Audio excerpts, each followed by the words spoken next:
Hi, and welcome to Diversity in the Community. I am your host, Theresa Harris. I am so blessed, I'm saying blessed, to have a really special person with me today. Um, she's a friend, but we call each other sister friends. She is my prayer partner, my buddy. We've known each other for many, many years. I'd like for you to welcome Dr. Cynthia Howard. Welcome to the program. Thank you so much for that beautiful introduction. Yes. And it's a pleasure to be here with you today. Yes, yes. So Dr. Howard came on our show a few years back. And I think you had, out of all of my programs, I think you were the second highest one that was viewed. Yeah. Okay. Yeah. So I'm so pleased to have you with me today, and I want you just to tell the audience a little bit about yourself in your camera. Okay. All righty. First of all, I have a question for you. Okay. Do you remember how long ago it was that I was here before? No, You I don't don't. remember the I don't year? remember the year. It's been quite a while.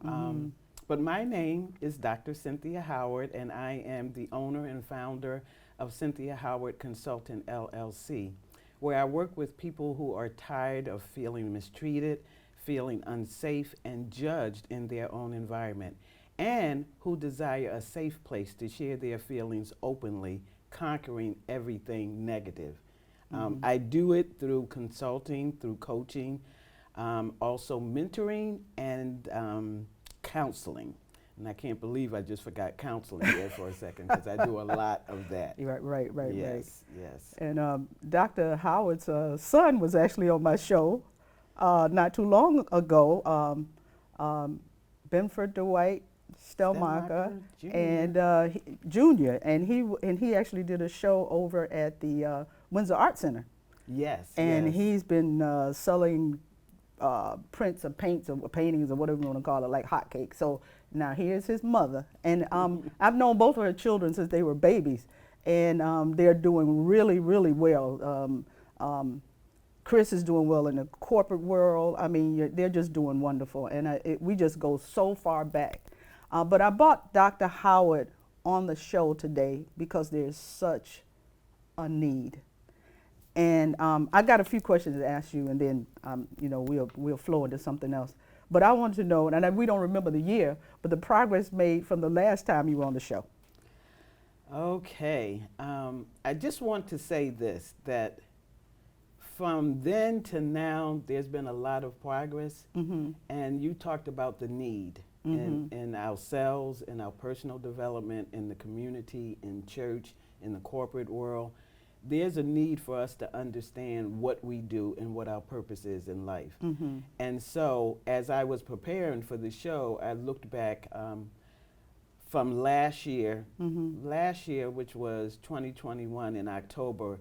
I did an exercise where I looked at my personal and business accomplishments. And then I said, well, I better do the same for today. So this is October, and I reviewed from January to October of this time. And I was just floored by the different things that I've done.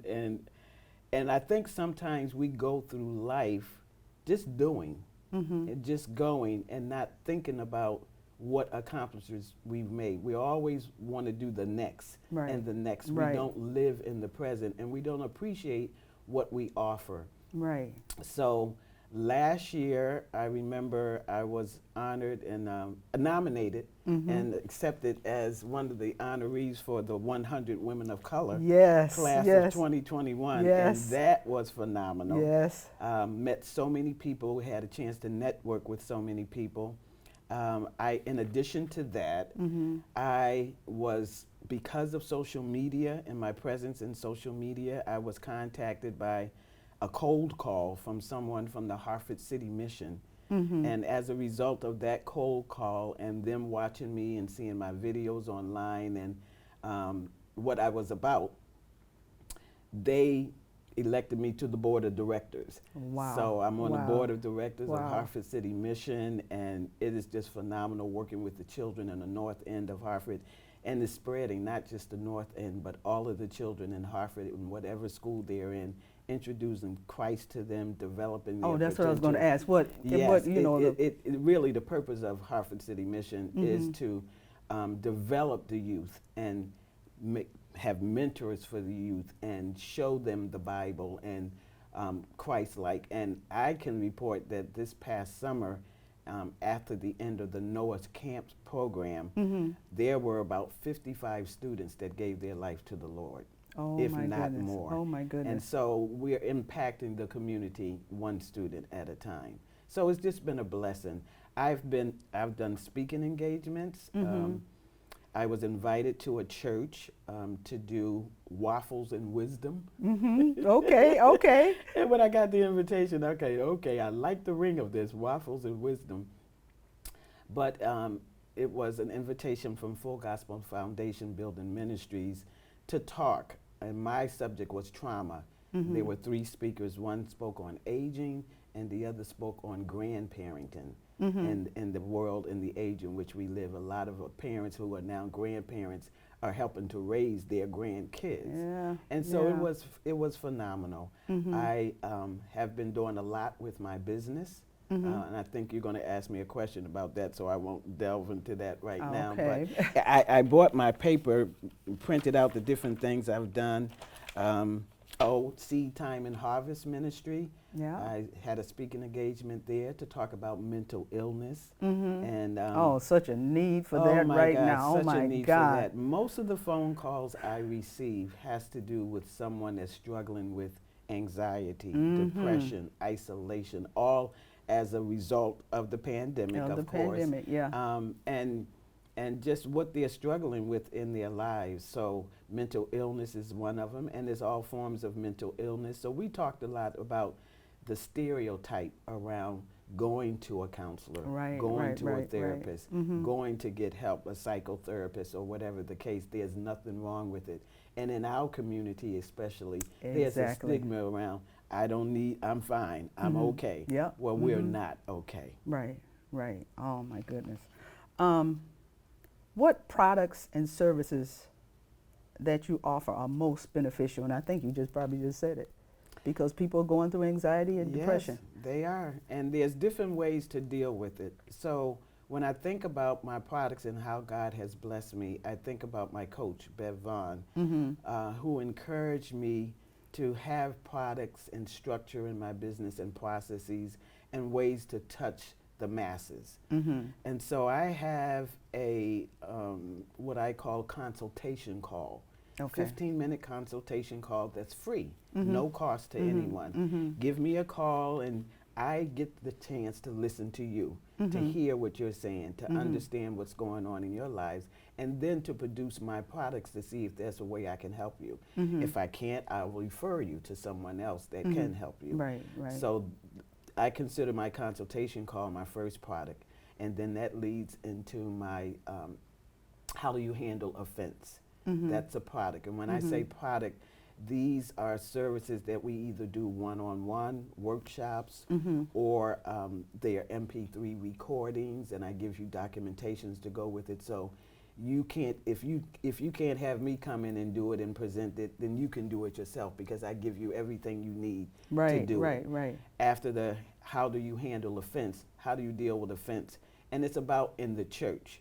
And I should back up a little bit and say my customers, my clients have been a plethora of people. I mean, they're everyday people, but they're also leaders, professionals, counselors. Even counselors ask me for advice on how did I start my business, and how did I do this, how did I get my LLC, a lot of different things like that. But surprisingly, pastors and preachers and teachers. And so I'll get to the other product after the how do you handle offense. The one that I know is your favorite is the 7 Mountains to Freedom, and which deals with the prayers that heal the heart. Yes. And so that talks about, and I've done workshops on that with pastors and their Bible studies and different environments. And really that deals with what's in your heart. Yes. And how did it get there? Was it through generational sins and curses? Was it through ungodly soul ties? Was it through inner vows that you made? Was it because of a traumatic experience that you went through? And I'm talking about rape, incest, molestation. It could be a lot of things that people do not talk about. That's They right. keep it down inside. They put a Band-Aid on it and think that it's healing, but the air is not getting to that wound. Yes. And so if you don't do the root cause of the issue, then you'll never be set free. So that's what the 7 mountains to free has to deal with. And it deals with, think about, and I don't know if I can say this on the air, but you think about Satan and you think about a demon's house. It's really dismantling that house. Whatever is within you, you're dismantling. You're getting rid of the negative expectations. You're getting rid of the word curses that have been put on your life. Yeah. You know how you hear somebody say, Yeah. my uncle told me I would never make it in life. Exactly. I would never amount to anything. Right, right. You know, I would never this and I would never. And that gets ingrained into a person's mindset. Yes. So it's really about a mindset shift that needs to happen for all of us. Yeah. Because the world is changing around us. That leads me to another product, which is the dance system of church administration. Oh, yeah, I was going to bring that one up too. Okay. Yes, okay, let's talk about that one. The dance system was something that the Spirit just downloaded into me, and it's an acronym, DANCE. You know, when you think about dance, you think about movement, you think about synchronization, you think about steps and flowing together and things like that. Well, as an administrator in the church, our church, St. John's Full Gospel Deliverance Church, 27 Brown Street, Bloomfield, Connecticut. Yes. We have that ingrained. Apostle John E. Wilson is our pastor. And I've been an administrator supporting him in St. John's for many, many years. And I started thinking about what my experience has been, if you can say, in the back room. You know, we make things happen. We make programs happen. We assist and we support our pastor. And when I was thinking about that, I think about the relationship I have with him, with the staff, with the officials at the church, with the presidents, those in leadership positions. Right. And not only that, with each member. So I've become acclimated to each member and I hear what they have to say. So in leadership, even in the church, what do we need to do? First of all, the D in dance stands for deliverance. Yes. We all need to be delivered in Yes. some form or another. And if you think you don't need deliverance and you have arrived, if you dig deep, you'll find out there's an area that I need deliverance in. Yes. And deliverance is just being set free from bondage. What is your bondage? Have you identified what it is? Right, that's what I'm going to say. Identify it, recognize it. Yeah. Exactly. Yeah. And then the A stands for attitude. What has been your attitude? Do you have a good attitude or does your attitude stink? And what kind of attitude do you need to have, not just to be an administrator, not just to be a leader, not just to be a pastor or a preacher or a teacher, but a servant, just a member of the church? Right. Your attitude determines your altitude. Right, And right, so right, where right. are you going to go? So Right. we do a whole segment on that. So it's a five series step, which is the dance. Right. So we start off with deliverance, we go to attitude. The next is the nature of man.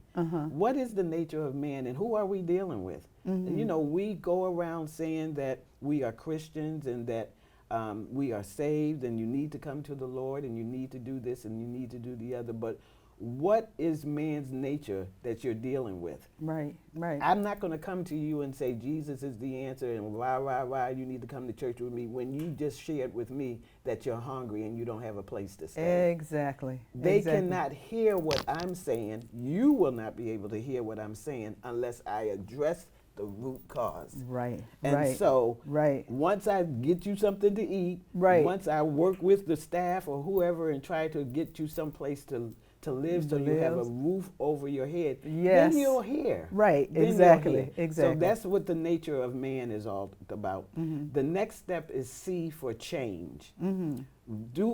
Change is happening all around us every day. Look at us. Yeah. Look at our hair now. What do you mean? I remember when your hair was jet black, and I remember when mine was jet black. But it's not now, because as soon as we are born into this world, we are constantly changing. Yeah. And look at this last 2 or 3 years.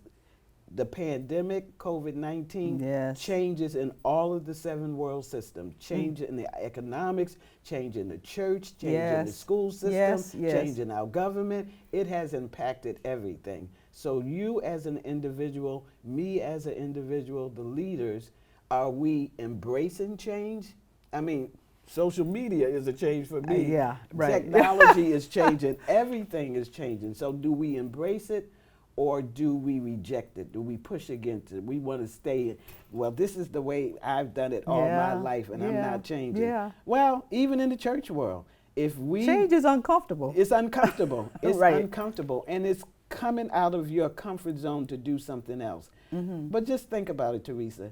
If you don't come out and try the something else, you'll never know what's on the other side of that change, of embracing it. Exactly. You'll never experience the benefits that you will realize once you make that leap, once you make that jump, once you change, once you decide to start your business, once you decide to go into ministry, once you decide, whatever you working outside the four walls of the church. Yes. And in the community, your journey writing and everything that you do. Yeah, I can't even name them all. I can't keep up with you most of the Oh, time. Lord. So those are the things that I do. And on top of all of that, I do consulting. So I have consulting rates. I have coaching rates and counseling. And counseling has been all over the place. I've done anger management counseling, human resources. I was going to say, you were in human resources for many, many years. 30 years in corporate and did HR generalist roles. So I had to know a little bit about all of the functionalities of HR, staffing and recruiting, compensation, benefits, labor relations, and I had to do all of that. Right. So the Lord allowed me to realize that I have a wealth of information, and why not use it? Why not share it? So I've done some HR consulting for different organizations, nonprofit organizations that need help with a smaller organization and how to put in place their employee handbook and different things like that from an HR perspective to keep them legal and on the books. Right. So I've done some of that as well. I don't want to talk too much. No, I mean, when you come on here, it's all about you. It's not about me. I was going to ask you to, or not ask, but say, every time I've seen you present, you flow so well. I mean, and so it's almost like, well, not almost like, you knew that you were meant to be doing what you do.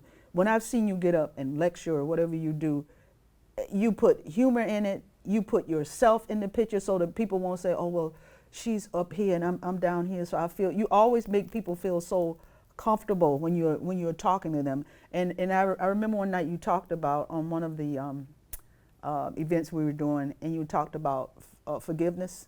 And you know that people are dealing with that a lot because nobody wanted to get off the line. Everybody kept saying, I got another question. How do you do this? Oh, yes, you know. I remember that. Yeah. So and then one you did at one of the churches, it was talking about the eagle and the chicken. I'll never forget that.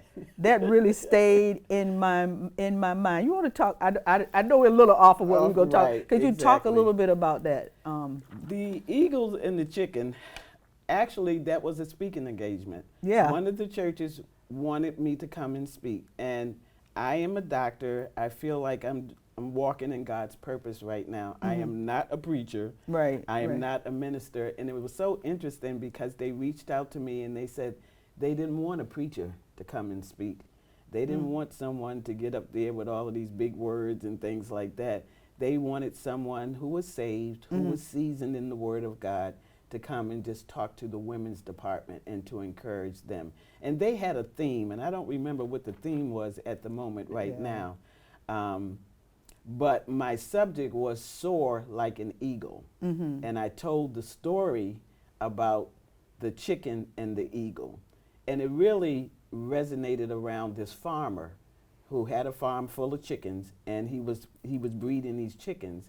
And an eagle, a baby eagle, ended up on the road, and he saw this eagle and he said, this doesn't look like a chicken, but I'm going to bring him back and nurture him like a chicken. So he brought him back. He intertwined them in the environment with the chickens.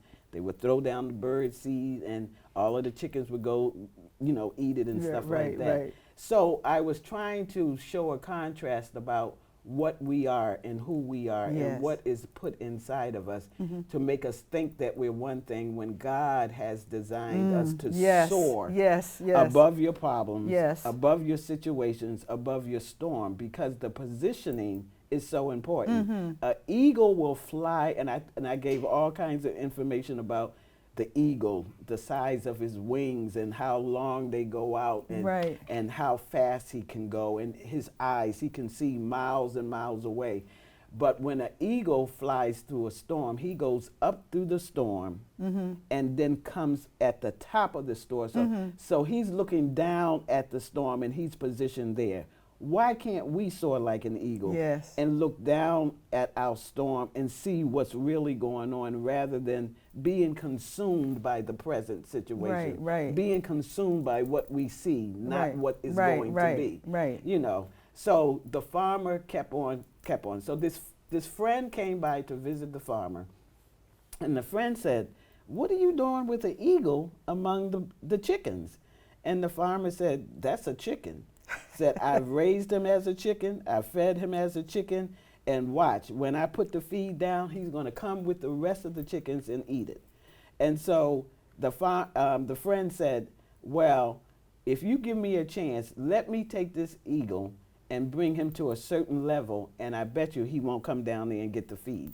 So he took him to one level, and as soon as the eagle saw the feed, he flew back down with the chickens. And the farmer said, "I told you, he's not an eagle, he's a chicken." And so then the friend brought him up to another level, and you could see the gleam of the sun coming through, and the eagle's eyes was like, I remember something about this. Yeah, yeah. But again, the farmer threw the seed down, and he flew right back down with the chickens. And so the third time, the friend took him way up high to like a mountaintop. Yeah. And let him go. And this time, the eagle saw the sun piercing down, his wings started flying and flapping, and he realized who he was. I was born to soar. I was born to fly. You know what I mean? And we are.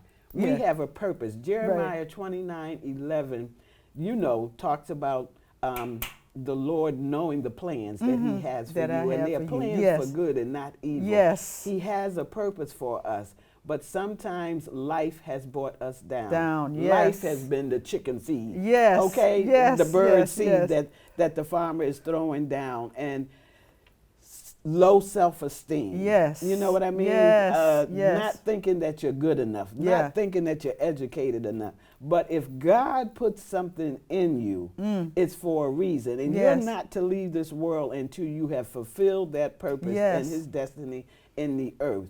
So that's what that was all about. And it was so funny. After the end of it, and they were saying, "You said you're not a preacher, but you done preached this message."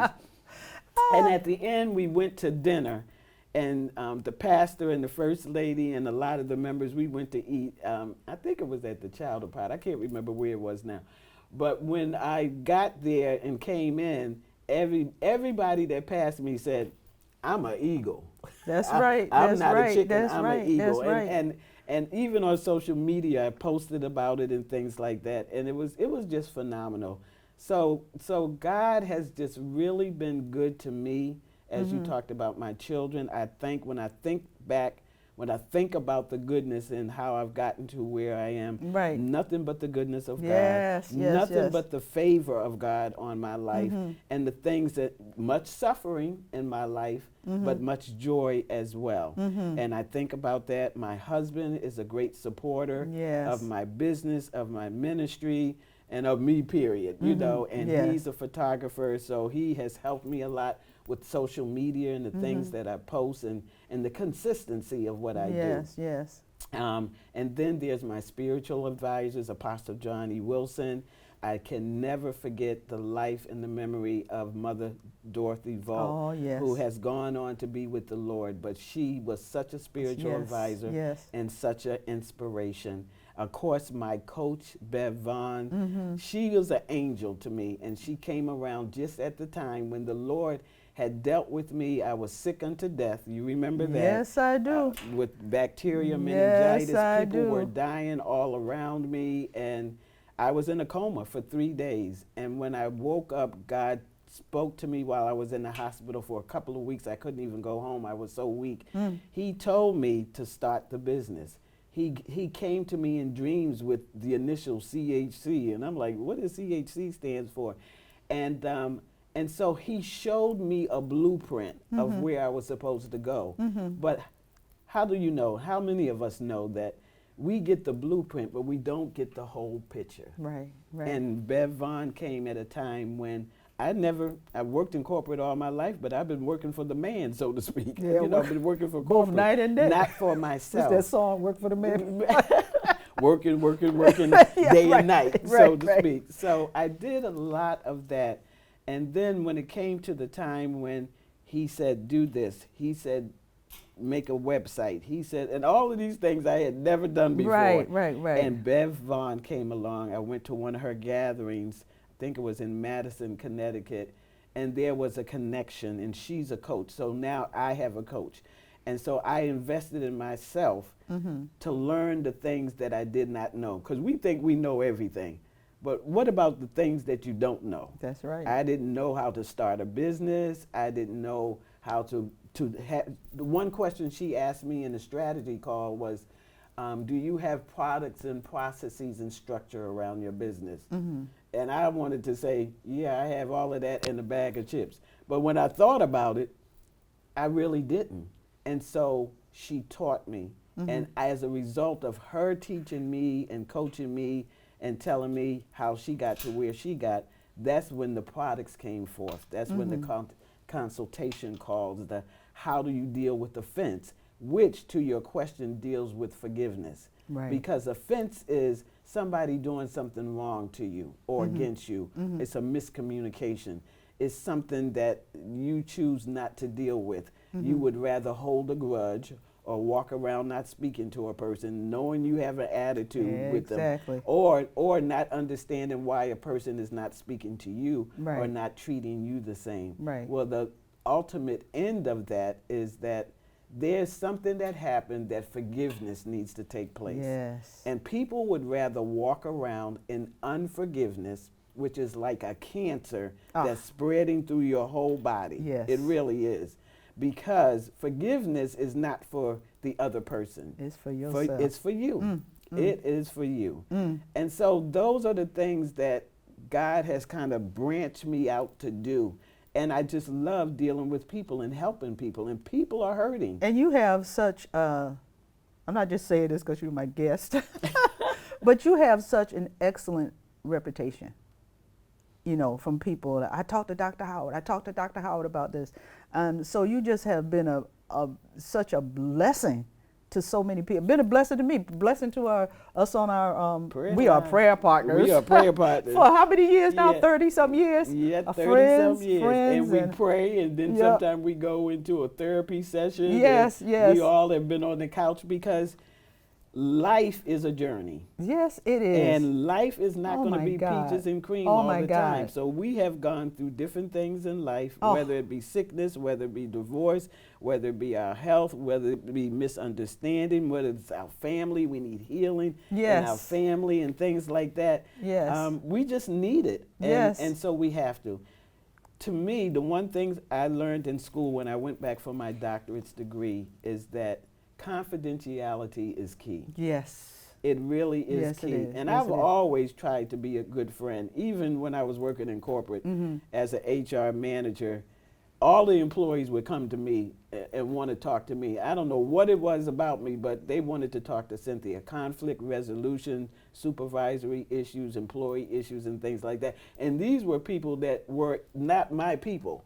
I wasn't their HR manager. My colleagues were the HR managers, and I was like, well, you really should go talk to your manager and things like that.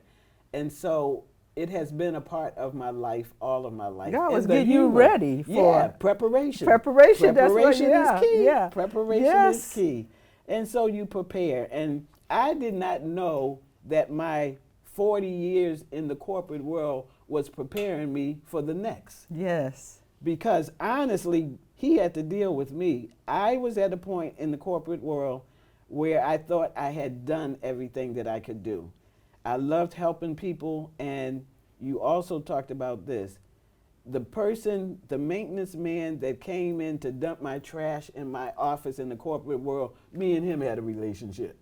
Because I thanked him for doing his job. I didn't look down on him. I didn't degrade him, because we are to treat people, others, the way we want to be treated. Right, I've always believed that. Right, and I believe the word talks about that too.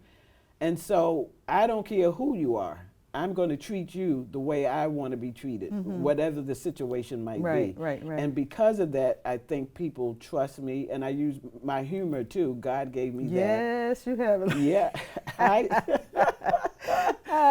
have a wonderful sense of humor, and it's a God-given sense of humor. Yes. So he lets me know when to use it and when not to use it. Right. People think because I am humorous and laugh a lot, that's all me.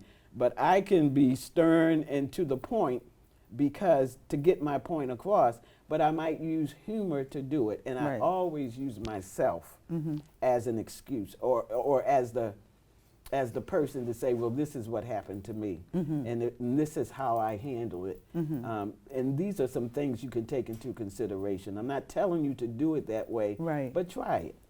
Try it. It might help you. Right. Yeah, Now, if somebody wanted to, well, we already talked about who do you attribute to your success? We talked about first of all God, and then Apostle Bev Vaughn, and I'm sure there was many other people. Many others. If somebody wanted to just have that 15-minute free consultation with you, how would they get in touch with you? Well, my husband said, I remember you telling me years ago that you would never be on Facebook. And I am on Facebook. I am on Instagram. I am on LinkedIn, which is a professional, platform, but very powerful. And I'm on Twitter. And if you just type in my name, Cynthia Howard, you don't even have to put doctor. Just type in Cynthia Howard. You can reach me on social media. Okay. My phone number is area code 860-463-6909, and I remembered it this time. So when you don't call your own number, I'm like, what is my number? But that's the number to call to set up. If you just touch base with me, I'll send you a calendar to pick a time that's good for the both of us to talk about anything you want to talk about. And people have come to me because of work-related issues, career changing, resume writing, some of everything. A lot of the deeper things, anger management. I've had young people that I've talked to about that and given them tools to work with, understanding what your triggers are and things like that. So the best way to reach me is by calling me on that number or reaching out to me via social media, messenger, or sending me a text or whatever the case may be. And I will get back to you in a reasonable amount of time. Yes, you will. Yes, you will.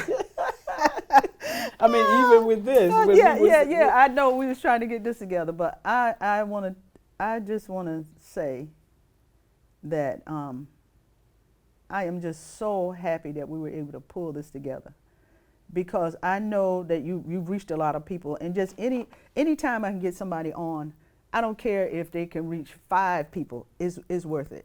And I know you reached a lot of people when you were on here last time. A lot of people, watched the episode and whatever. So I just appreciate you coming on and just taking the time out of your day, because I know how many people's lives you have affected, and I've listened to you so many times, and just appreciate what you give of yourself, and just so happy you were able to come here today. And one thing that stuck out to me that you were saying, there are I guess because of the pandemic, whatever's going on in the world, everybody say everything is upside down and crazy. A lot of the young people, like you said, may have been told that they weren't going to be nothing or whatever, because when you go in the stores or something like that, you speak to young people, they look at you like they want to say, shut up, old lady. And I'm like, what is happening to the minds of the people? Is it because when they were growing up or whatever, somebody told them they weren't nothing, we're not going to be in anything? But what you were saying about the eagle and the chicken and whatever, There's so many young people out here that have so much potential, but they don't know it. They don't know it. And They it takes don't know it. somebody like you and other people to. I'm always looking for people to come on to give a positive word to somebody, because there's so much negative stuff out here. Yes. And yes. so when I get an opportunity to have somebody to come in here that could speak into somebody's life and give them hope, you know, I try to do it. And I was like, oh my God, such an example, you know. Yeah. There are, I'll just say this, because of the pandemic and just because of the way the world that we live in today, there are a lot of people who are hurting physically, they're hurting spiritually, they're hurting financially, they're hurting mentally, even emotionally. Yeah. They are hurting emotionally. They don't know which way to go and how to do it. And I am here to help. Right. And I've always wanted to help. So there is help for those. And usually, if you tell your story, that encourages others. Educational wise, I didn't think I was good enough to get a degree. I didn't think I could do any of those things. I have 5 degrees, and me to just say it, but especially when I was going for my MBA, I was like, I don't think I can do that. That you got to be real smart for that, I thought. Not knowing that I wasn't going to stop there, that I was going to go on and get my doctorate's degree. And so the person that's listening to me right now who says, I can't go any further, I can't get a degree, I don't have money for education, there is a way. And there is hope. And I think what's happening in the world today is that people are becoming hopeless. Yes. And they don't think that they can do it. They have been in the house. They have been isolated. That plays with the mind. You know, they have been depressed. We all get depressed. If you are a human and you are alive in this world, there are moments of depression that you go through. The issue is, how long do you allow it to last before you shake that thing off and say, I'm depressed about this right now, but I'm going to do A, B, and C, and I'm going to change this situation around for the better. And so I would say that for those who are having anxiety, feeling depressed, just overwhelmed with life itself and things like that, not just myself, but there's a plethora of counselors and consultants and coaches that are just willing to help. And if they can't help you, they're willing to listen. And that's what I have found, is that people want someone to truly listen to them. Right. And that's the part I didn't bring out. But listening is a skill. Yeah. And really, once me and you sitting here talking now, you're probably thinking about, okay, what's the next question I'm going to ask Cynthia, or I'm thinking about what my response will be. But when you get down to the road, listening is something you should do to hear what a person is saying, not listening to reply. What am I going to say next? Yeah, exactly. And people are smart. They know when you're listening to them, to hear them. And when I talk to my clients, I listen and I say, okay, this is what I think I heard you say. And then I reiterate, because I had to listen to them. I couldn't be thinking in my mind, okay, what am I going to say? How am I going to rebuttal this? What's my next thoughts going to be? Truly tune in and listen to a person. And a lot of times they just want someone to listen to. And that's what's going on in the world. The young people, the different generations that's coming up. I'm a baby boomer. There's veterans, there's Gen X, there's Gen Z, there's Gen Y, and there's different generations that require a listening ear. Yes. Or working together, collaboration and things like that. And so my mandate from the Lord is to help others, to come along, my brother, come alongside my sister to help in whichever way I can. And if I can't, I can't. I'm not crazy.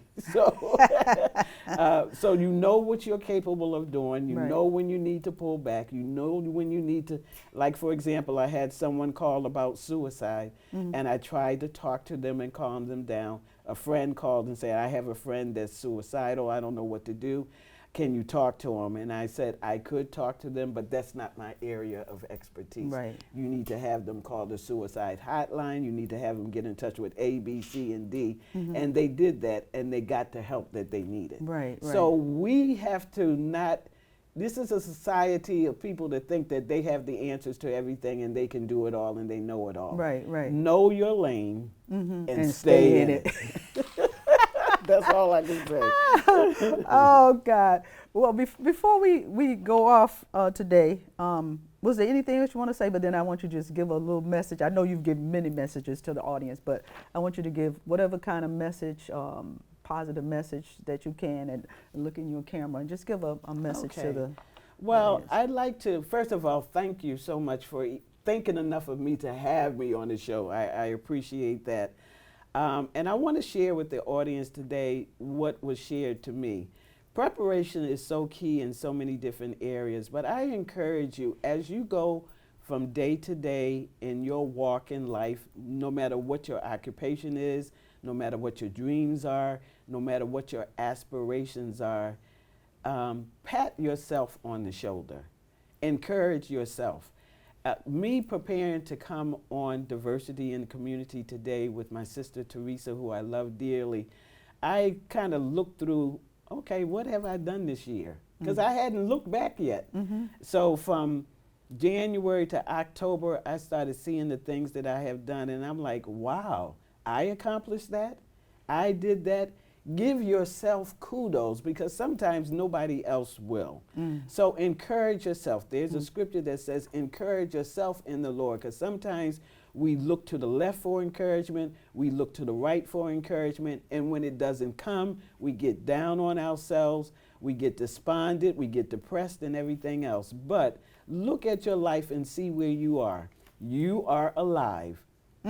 You are alive. You're not 6 feet under. We had a call this morning that somebody had died that's very close to us that we know. Someone is dying every day. But if you are alive and kicking, you may not be kicking as high as you want to, but keep on kicking, keep going on, and encourage yourself. So I actually encourage myself by coming here today because I looked back over my life. And all you have to do is look back over your life and see how God has blessed you, to see what you have. Don't focus on what you don't have. Don't focus on the problem, but focus on where you are, and then reach out for help for where you want to go. Yes. Because we still have a lot of living to do. That's right. The world hasn't come to an end yet, and the signs of the time is all around us. Rumors of wars and, you know, tsunamis, climate change, racism, terrorists, shootings in the school, it's all around us. But mindset change. Yes. We have to live in this world. How do we impact the masses in the situation that we're in? And I encourage that not just me, but you, and yes, even you have the power within you. You have the anointing within you. You have that spark of divinity within you to reach out and touch others, and at the same time, bring yourself up. Wow, wow. And you're not a preacher, you said? No. No, I am not. Oh, God. Oh, God. Again, my sister, I probably didn't get through half of what we were going to say, because you got to come back. You got to come back again. You got to Oh come back my again. goodness! Well, But I would love to. I would love you gotta to. come back. You And got I'm so much to believing say. God that Yeah. when I come again, I'm going to look back and say, okay, what have I accomplished? Because Yeah. we just beat our own selves up so much. And We you've beat our accomplished own so selves up. much. I'm just so proud of you. Yes. And I really yes. thank you. Thank you. Thank And you. to the audience, when you see something that's positive, we're asking you to share it. There's so much negativity out there, and I love to bring people on who have positive things to say. So I thank you for watching it today, taking your time out, watching it. Please, when the video is finished, please share it with someone who is in need. I thank you guys for taking the time to watch this today, and take care. See you next time.